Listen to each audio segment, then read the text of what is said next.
Hello and welcome to PSM Speak. Congratulations to the new Chief Minister of Telangana, Mr. Revanth Reddy, his colleagues, and the leaders of the Congress party who worked hard to win the elections to the assembly in the state of Telangana. Now the focus of the people is on the promises that the party has made to win the elections.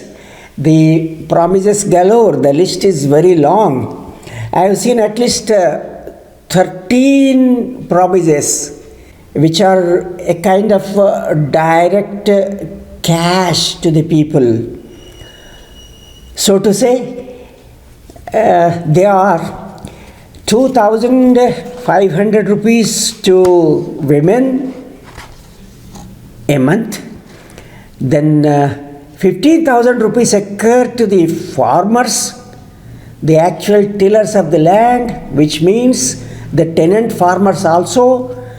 Even the agricultural laborers get 12,000 rupees a year. Paddy farmers, they get the minimum support price, all right. In addition to the MSP, 500 rupees quintal of paddy produced in the state to the farmers, 5 lakh rupees to the homeless families for construction of houses, in addition to site. Now I am only focusing on the cash component of it. And then education card to students, 5 lakh rupees each. Then old age pension, 4,000 rupees a month. Girls at their marriage, 1 lakh rupees in addition to 10 grams gold. Then practicing lawyers, there are new things that we see in this. Practicing lawyers will get 5,000 rupees a month. And similarly, the auto drivers, 12,000 rupees. Ration shop dealers, 5,000 rupees a month. And the parents of the children going to the government schools, 500 rupees a month. There are many more. These are only the cash or something like cash, direct cash benefits. The expenditure involved is truly big. Dr. Jayaprakash Narayan of Lok Satta, his preliminary calculation, he of course factored in Dalit Bandhu also and the loan waiver, and these 13 benefits, all these put together per annum 1,35,000 crore. It's a big amount. He quoted the revenue expenditure in 1 year, the recent available 2022-23 expenditure. It was 1.72 lakh crores, and additionally this 1,35,000 crore, which is big. Where from the government is going to get this? No, his fears are not unfounded, because the resources of the government are limited. The state government, after all, can't print currency notes. Its resources include the share in the taxes from the divisible pool from the central government grants, and some central government loans, and state government taxes like excise, state excise, and borrowing. But borrowing, there is a limitation to the state government. Of course, even center too has its own limitations, statutorily set ceilings. The state government, the fiscal deficit can't be beyond 3.5% of state gross domestic product, GSDP. At times, depending on the situation and attaching conditions, there could be some relaxation in the region of 0.25%. So borrowing is also not easy for the state government, but yet because the Congress party worked out all these things, mindful of the expenditure that it would require, once in power, has worked these things out, and I believe that it is going to implement whatever promises that it has made. And here in its implementation, keeping the promises, lies its future, its continuation in power after 5 years. Why that for a period? The elections to the parliament are round the corner, and people will be looking to the performance of the party, Congress party, the promises it made elsewhere, including Karnataka, and their implementation. So it's very important for the party to implement whatever promises that it has made. Of course, it has already started implementing them. And then what are the other promises which the Congress party has made, and what it should have made, what are important? If we take some of them, not all, important. One promise, of course, it doesn't require any money, is democratic governance, being accessible to the people, being accessible and alive to the problems of the people, doesn't involve any additional money, ensuring the rights of the citizens, freedom of expression and speech, inviting criticism. These are the things that the government can do and can get the acceptance of the people in democratic governance. Good governance is important, being transparent. And then the other promises that the government has made, it has promised waiver of crop loans, farm loans, 2 lakh rupees. But every time we observe the demand from the farmers, waiver of loans, and every time the government promising them, good that the farm loan should be waived, all right. But should it continue eternally? There should be a way out that the farming should be so viable as to generate enough surpluses so that it can pay back the loans that it has taken from the institutions. This loan waiver is institutional loan waiver, so I am saying that in institutions. From non-institutions also the farmers borrow. So the farming should be so efficient as to generate surpluses to pay the loans, whatever the source, plus interest, plus some money for the maintenance of the farmer's family, and money to reinvestment. Investing again for keeping the activity going. Unless that is done, definitely there will be demanded again and again. So this is one thing the government should focus on and should come out with its plans to end the demand of a loan waiver continually. One good thing this government is going to do, if it is going to keep its promise, that while waiving the loans, 3 lakh rupees interest free loan, that's a good thing. But in addition, there should be study to achieve the goals, to continue in the activity, taking the examples of other countries.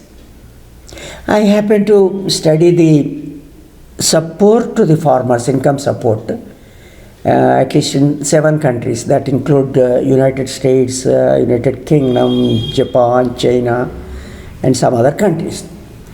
I found one attractive practice in the United States. Always we quote the examples of other countries. We say that good thing is happening in that country, this country. So the United States, I am not quoting any socialist country. United States, a capitalistic country, but still there is a type of loan called non-recourse marketing assistance loans in the country. In addition, there is also a system of loan deficiency payments, LDP.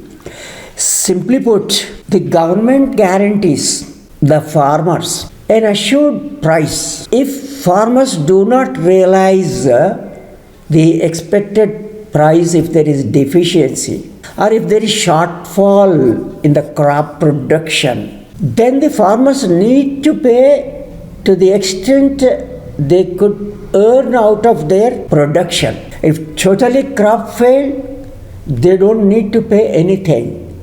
So it is a kind of automatic waiver of loans whenever there is a situation that the farmers are not able to pay for the reasons beyond their control.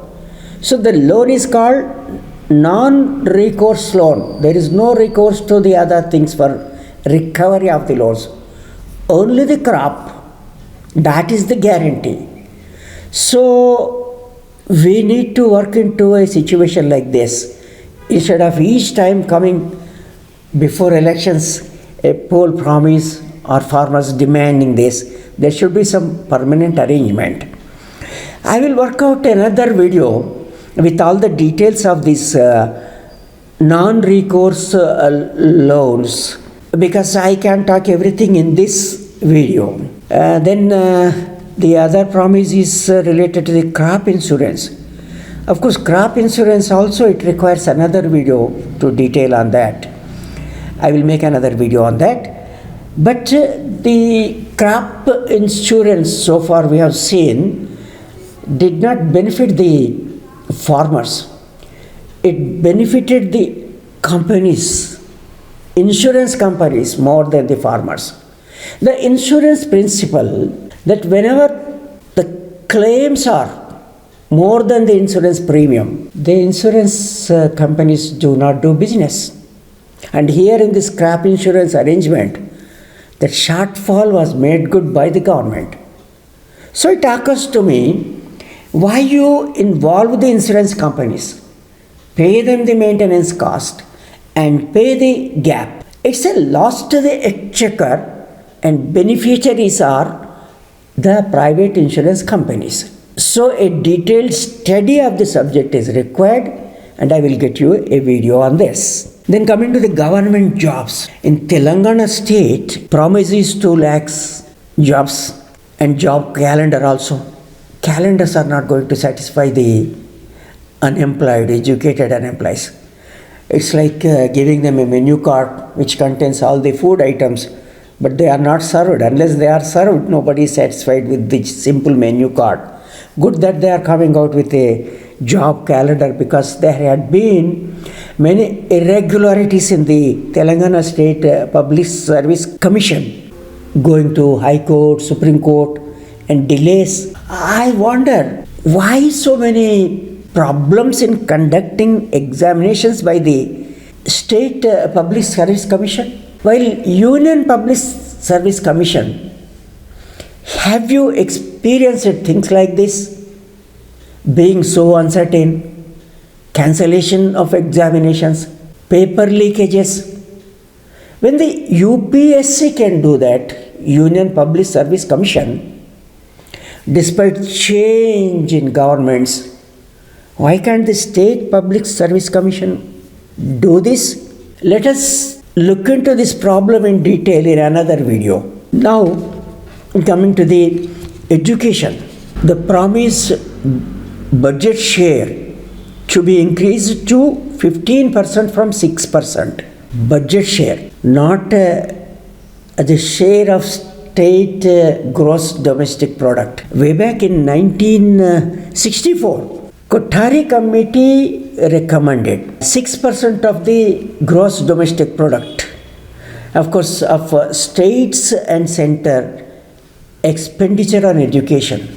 But this share of budget, will it be sufficient or not, is to be seen.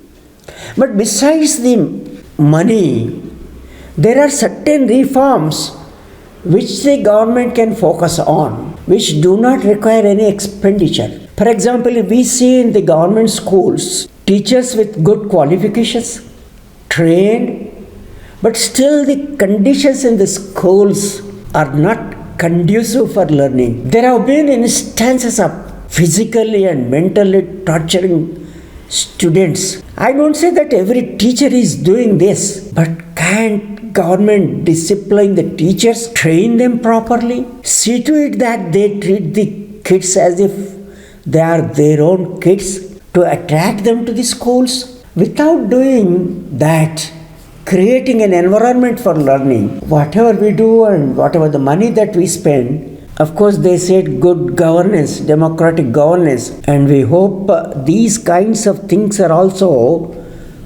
included in this. Let us look into the details of this, the problems in the education and about educational institutions in another video.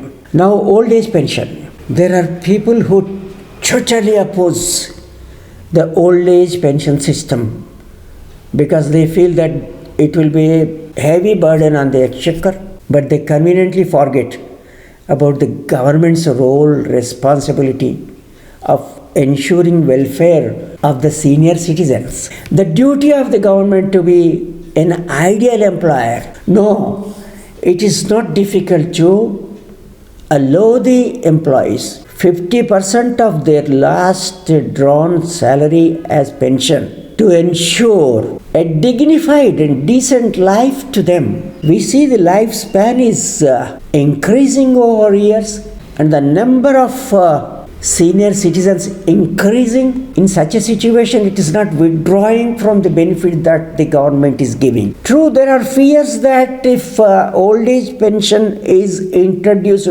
back in Telangana state, there will be demand all over the country.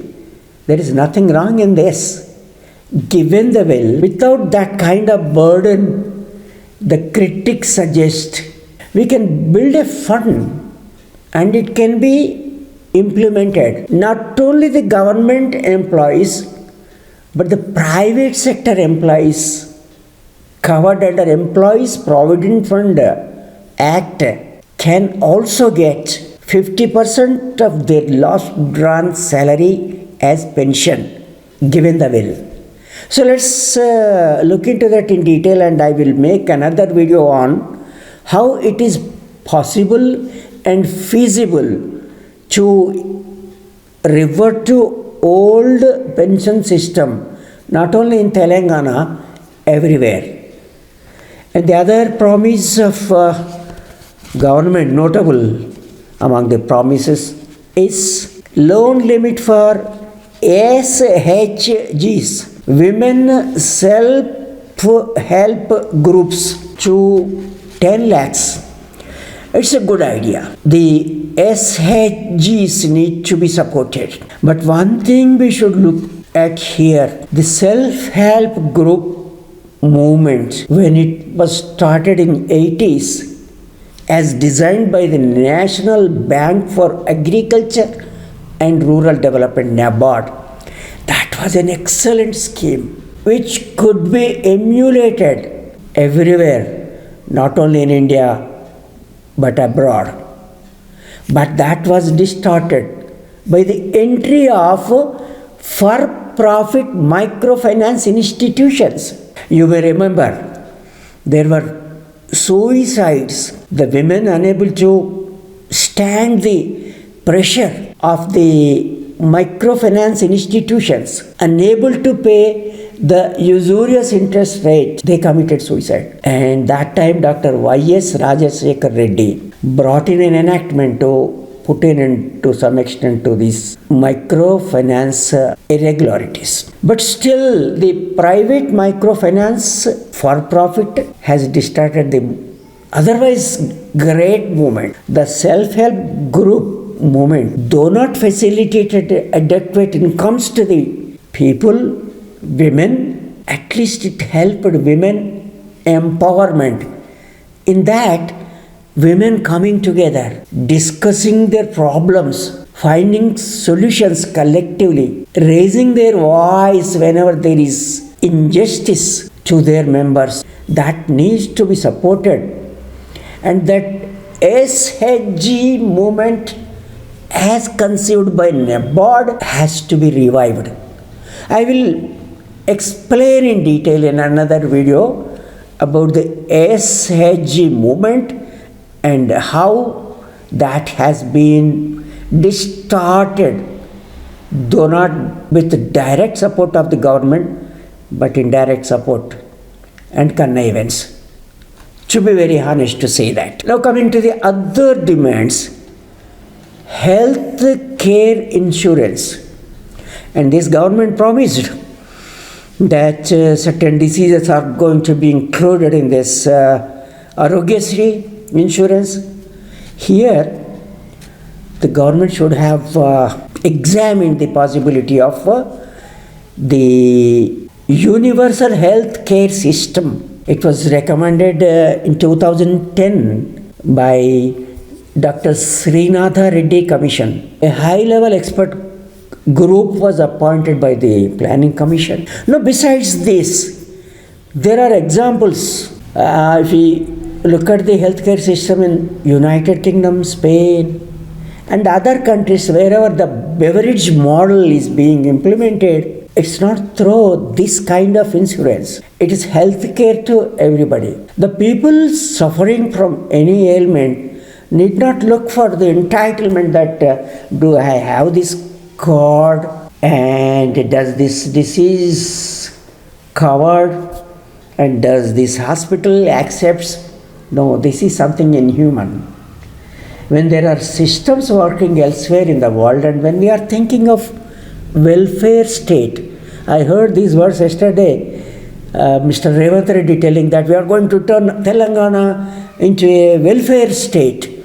Good. So if we want to make this state to be a welfare state, a model to the other states in the country, then universal health care is essential, not insurance model. Healthcare system has to be developed. Health infrastructure should be developed, not involving the private insurance companies. So it needs a thorough examination. So we will discuss this in another video. Now, the other promise also, fine rice. Before elections, Mr. K.T. Ramarao, minister in the previous government, said that the people are selling away the free rice given to them or cheap rice given to them, which means government knows that there are distortions in the scheme. Food security is important. Poor should get food, but at the same time there shouldn't be distortions. It shouldn't be a burden on exchequer. The public money shouldn't be wasted. So this needs to be thoroughly examined to come out with such a plan of universal public distribution system where the support going from the government is not misappropriated. So we may conclude that the government, if it really wants to set an example and wants to refine its own promises, whatever it has made, and if it truly wants the state to make a welfare state, healthcare is one area, employment is important, educated employment included, and then the food security. Then the reforms, it said, for certain reforms, as we have seen, for the delivery of education service in such a way as accepted, welcomed by the students. Similarly, there are other areas of governance. Let's take, for example, policing.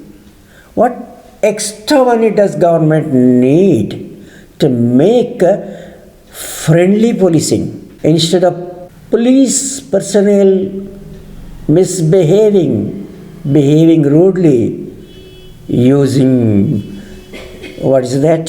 Third degree methods. Can government stop this? After all, police personnel are also human beings. There shouldn't be pressure on them. They are not the employees of the politicians, they are the servants of people. If they are properly trained, retrained, and necessary support is given to them, not put under constant pressure, then it is possible. And that reform requires only the will to do that. Unless there is will, unless those in the power think that these are not their careers, that they have not come here for their interest, it is to serve the people. If that germinates in their minds, if they truly work, then they think of public welfare and they use the machinery for the public purpose. Then it is possible to bring in all these reforms. So let's hope the new government will give a thought to this and bring change in the state. Thank you very much for so patiently watching this video, and I thank you all who have subscribed to this channel. If you haven't done it already, please do subscribe now. As you know, subscription is free to you, but it greatly helps me to get to you more videos of the type and more frequently. Thank you.